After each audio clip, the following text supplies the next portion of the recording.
श्री स्वामी समर्थ. 16 मे अमावस्या शनी जयंतीला स्त्री पुरुषांनी आवर्जून करा या 5 पैकी एक तोडगा. बघा, 16 मे रोजी शनिवारी शनी जयंती आली आहे आणि योगायोगाने शनिवारी शनी जयंती आल्यामुळे या दिवसाला अधिक महत्त्व प्राप्त झालं आहे.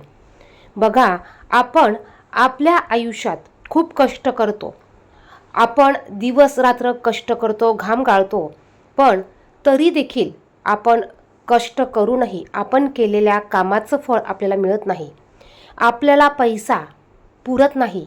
महिना अखेरी आला की आपल्या हातात पैसा राहत नाही, परंतु खर्च अधिक असतात. जेवढा पैसा येतो त्याच्या डबल पटीने आपण पैसा खर्च करत असतो. असं वाटतं कधीतरी की कोणाची तरी वाईट नजर आपल्या घराला, आपल्या सुखी संसाराला लागली आहे. त्याचप्रमाणे कामात देखील प्रगती होत नाही, मुलं देखील अभ्यास करत नाही किंवा मुलांचं देखील अभ्यासात लक्ष लागत नाही. घरातील व्यक्तींना पाहिजे तसा मान सन्मान मिळत नाही. आणि सर्वात त्रासदायक गोष्ट म्हणजे ज्यांचं आपण कधीच वाईट चिंतलं नाही किंवा ज्यांचा आपण कधीच वाईट विचार केला नाही, तेच शत्रू बनून आपल्या पाठीत खंजीर खुपसतात. बघा, नशीबच खराब आहे आमचं, नशिबात असेल तर ही गोष्ट मिळेल. आपण बऱ्याच वेळा असं म्हणत असतो, आमच्या नशिबातच ही गोष्ट नाही किंवा आमचं नशीबच तेवढं चांगलं नाही. तर असं नाही.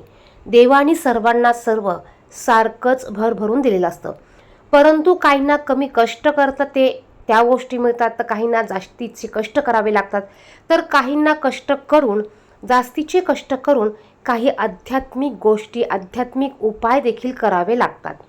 आणि म्हणूनच आपण आपलं जीवन बदलण्यासाठी, आपली जीवनशैली बदलण्यासाठी, आपल्या हाताच्या रेषांमध्ये हातांवरच्या नशिबाच्या रेषा बदलण्यासाठी, आपल्याला हव्या त्या गोष्ट प्राप्त करण्यासाठी, आपल्याला सुख समृद्धी मिळवण्यासाठी, आपल्या जीवनातील कामातील अडथळे दूर करण्यासाठी आपण 16 मे रोजी शनी जयंतीच्या दिवशी, या दिवशी अमावस्या देखील आलेली आहे. बघा, शनिवार आहे, शनी अमावस्या आहे आणि म्हणूनच या अशा दुर्मिळ योगाच्या दिवशी आपल्याला अत्यंत प्रभावी असे उपाय करायचे आहे.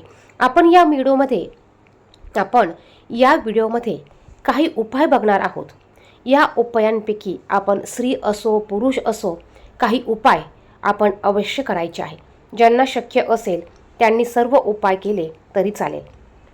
बघा, शनिवारी शनी जयंती आहे, शनिवारी अमावस्या देखील आहे आणि म्हणूनच आपण हे उपाय करणार आहोत. अत्यंत दुर्मिळ असा योग आहे, त्यामुळे व्हिडिओ कुठेही स्किप न करता संपूर्ण बघा. कमेंट बॉक्समध्ये ओम शनेश्वराय नमः किंवा श्री स्वामी समर्थ नक्की लिहा.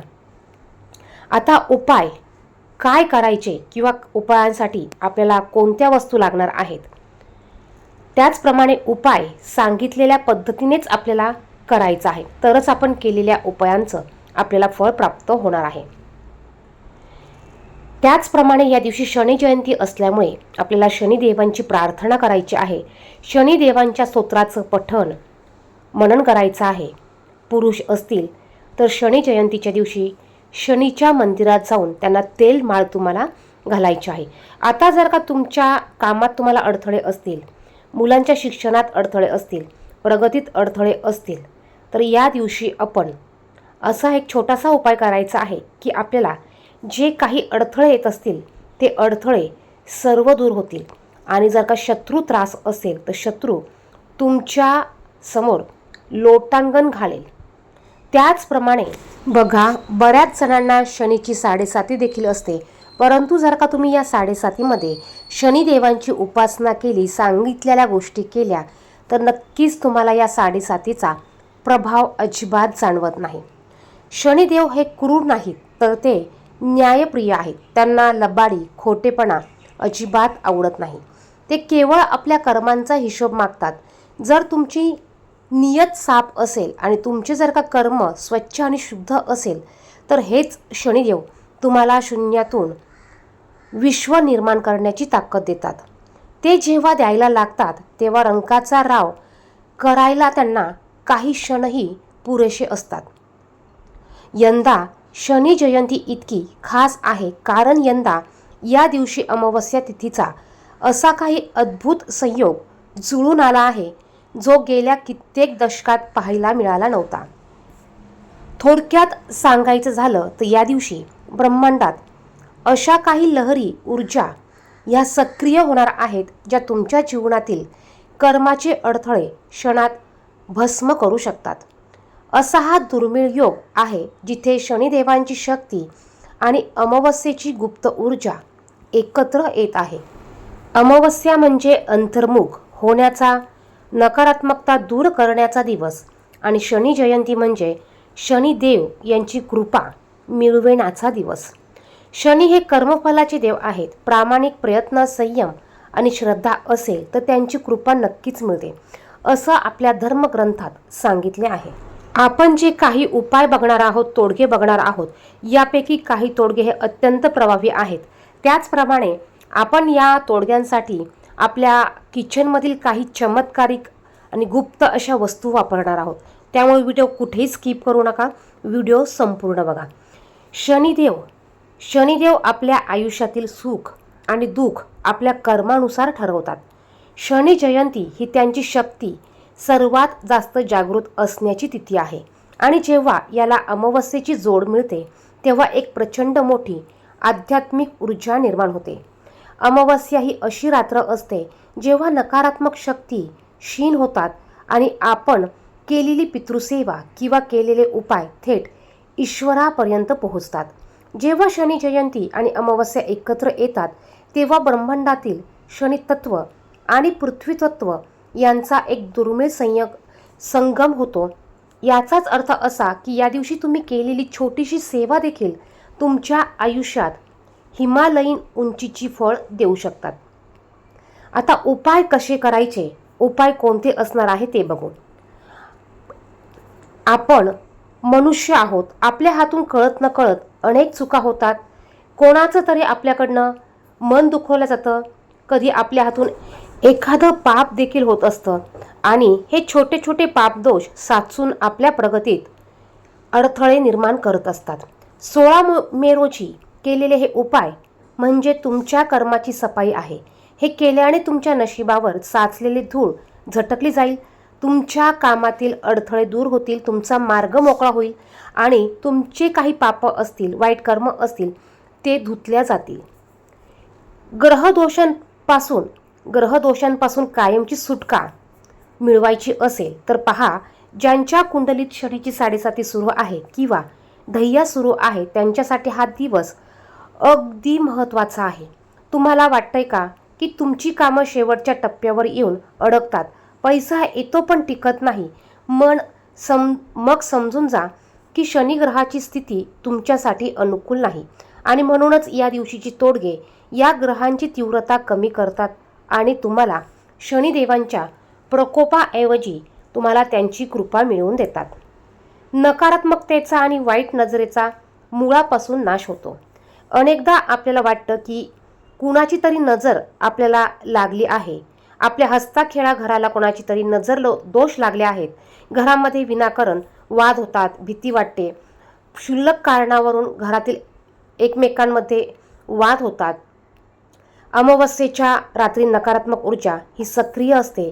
पण याच दिवशी जर तुम्ही मीठ आणि कोळशाचा एक उपाय केला तर तुमच्या घरातील करणीबाधा, तंत्रमंत्र किंवा कोणाचीही वाईट दृष्टी जळून राख होईल.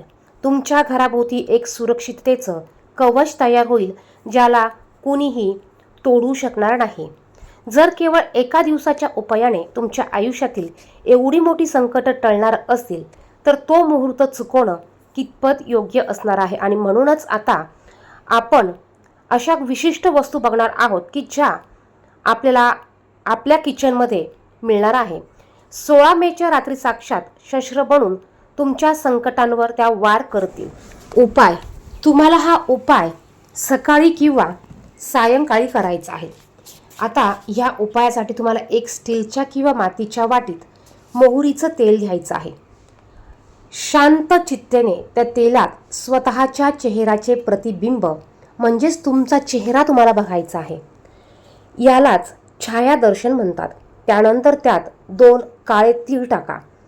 हे तेल शनी मंदिरात तुम्हाला अर्पण करायचं आहे किंवा घराबाहेर बसलेल्या गरजू व्यक्तीला तुम्हाला दान करायचं आहे. अशा पद्धतीने तेल शनिदेवांना अर्पण केल्यामुळे आपल्या शरीरातील काही आजार असतील, मानसिक थकवा असेल, जुने आजार असतील, सांधेदुखी असतील, ते दूर होतात आणि तुमच्या चेहऱ्यावर एक वेगळं तेज येतं आणि तुमच्या आरोग्यावर आलेलं संकट हे तेल आपल्यासोबत घेऊन जात असतं. त्याचप्रमाणे दुसरा तोडगा म्हणजे आपल्याला जर का शत्रूवर विजय मिळवायचा असेल तर हा सर्वात प्रभावी तोडगा आहे. आता हा तोडगा पण आपल्याला रात्रीच्याच वेळी करायचा आहे. यासाठी एक काळा कोळसा आणि थोडे खडे मीठ आपल्याला घ्यायचे आहेत. ज्याला जाड मीठ आपण म्हणतो ते मीठ आपल्याला घ्यायचं आहे.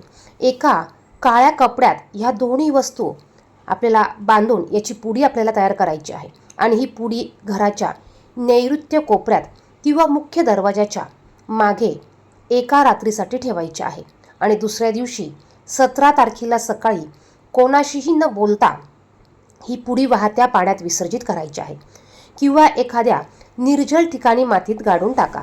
यामुळे कामात जर का विनाकारण अडथळे येत असतील किंवा कामाच्या ठिकाणी त्रास दिला जात असेल किंवा ज्यांच्या मागे काही कोर्टाचं लच्छंड लागलं असेल तर त्यांच्यासाठी हा उपाय म्हणजे रामबाण आहे. या 2 वस्तू तुमच्या आयुष्यातील शत्रूची कायापालट करतील. तुमच्या समोर शत्रू लोटांगण घालेल आणि तुमच्या वाटेतून स्वतःहून बाजूला होतील. आता तिसरा आणि साधा सोपा उपाय आहे. आता हा उपाय आपण आपल्या घरासाठी, मुलांसाठी, पतीसाठी करू शकतो. शनी जयंतीला दुपारी किंवा सायंकाळी एका तांब्यामध्ये पाणी घेऊन त्यात थोडे कच्चे दूध आणि काळे तीळ टाका. हे पाणी पिंपळाच्या झाडाला अर्पण करा आणि झाडाला 7 प्रदक्षिणा घाला. प्रत्येक प्रदक्षिणेवेळी ओम शम शनेश्वराय नमः हा शनिदेवांच्या मंत्राचा जप तुम्हाला करायचा आहे. सायंकाळी त्याच झाडाखाली मोहरीच्या तेलाचा एक दिवा लावायचा आहे. पिंपळात बघा ब्रह्मा, विष्णू आणि महेश या त्रिदेवांचा वास असतो. या सेवेमुळे पतीच्या व्यवसायातील आर्थिक अडथळे दूर होतात, अडकलेला पैसा परत येतो आणि मुलांच्या बुद्धीला शनिदेवांच्या कृपेने प्रचंड धार येते. चौथा साधा उपाय म्हणजे काळ्या वस्तूंचे दान. बघा, हे दान नशीब चमकवणारे असते. दान हे नेहमी गुप्त आणि मनापासून असावे. या दिवशी काळे तीळ, काळे उडीद आणि काळ्या रंगाची छत्री एखाद्या गरजू व्यक्तीला आपल्याला दान करायची आहे. मग ती वयोवृद्ध व्यक्ती असेल तरी चालेल. त्याचप्रमाणे एखाद्या गरजू स्त्रीला काळ्या बांगड्या भेट द्याव्यात. असं दान केल्याने तुमच्या कर्माचा साठा वाढतो आणि तुमच्या प्रगतीमध्ये जे काही अडथळे असतील ते दूर होतात. घरात धान्याची आणि धनाची कधीही कमतरता भासत नाही. त्याचप्रमाणे 5वा उपाय म्हणजे बघा, या दिवशी मारुती स्तोत्र आणि शनी मंत्राचा जप करावा. रात्री 8 नंतर जेव्हा शांतता असते तेव्हा आपल्याला देवघरासमोर बसायचं आहे. देवघरासमोर धूप दीप प्रज्वलित करायचं आहे आणि 3 वेळा आपल्याला तिथे बसून हनुमान चालिसाचं पठण करायचं आहे. त्याचप्रमाणे जर का तुम्हाला काहीच करणं शक्य नसेल तर केवळ तुम्ही या दिवशी ओम शम शनेश्वराय नमः या मंत्राचा तुम्हाला जप करायचा आहे. मग तुम्ही तुमच्या यथाशक्तीने 1 माळ, 2 माळ, 3 माळ, 5 माळ अशा पद्धतीने या मंत्राचा जप करू शकतात. आता ज्यांना रात्री भीती वाटते, स्वप्नात वाईट गोष्टी दिसतात किंवा जे नैराश्य आहेत त्यांच्यासाठी हा उपाय संजीवनी आहे. शनिदेव हे हनुमंताच्या भक्तांवर कधीही रुष्ट होत नाहीत. यामुळे तुमच्या मनातील भीती निघून जाते आणि तुम्हाला एक नवीन आत्मविश्वास मिळतो. आता हे जे काही उपाय आपण बघितलेले आहेत, हे उपाय आपण केल्याने आपल्या आयुष्यातील अंधार दूर होऊन सुखाचा प्रकाश आपल्याला मिळतो. परंतु हे उपाय करताना मनात कुठल्याही प्रकारची शंका ठेवून किंवा कुशंका ठेवून आपल्याला उपाय करायचा नाही. आपण जर का श्रद्धेने उपाय केले तरच आपण केलेल्या उपायाचं फळ आपल्याला फळ हे मिळत असतं. त्यामुळे कुठलेही उपाय करताना त्यावर श्रद्धा आणि विश्वास ठेवा आणि मनापासून उपाय करा. नक्कीच त्याचे फायदे तुम्हाला बघायला मिळतील. धन्यवाद.